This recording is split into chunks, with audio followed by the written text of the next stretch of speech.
К сожалению, мы не можем. Это против наших правил. Нужно подождать 4 месяца. Мы вас сами позовем.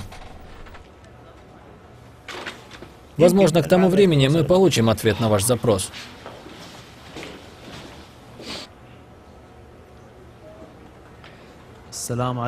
Посмотрите, пожалуйста, может, можно что-нибудь сделать?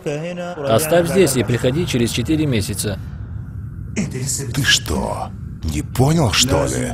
Надо немного отстегнуть. Или ты хочешь, чтобы тебя тоже отправили, как того бедолагу?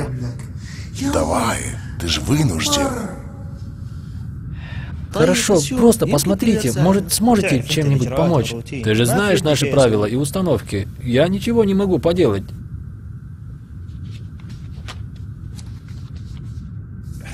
Ты что, так все и оставишь?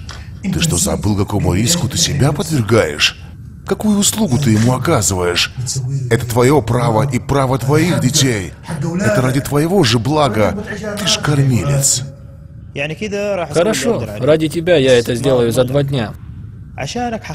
Но ты знаешь, есть люди, которые трудятся с нами. Они быстро завершат дело. Отдай деньги, купи себе покой сердца, а то придется ждать всю жизнь. Давай, подмажь. Это для ребят. Дай Аллах им здоровья. Спасибо, я в долгу не останусь.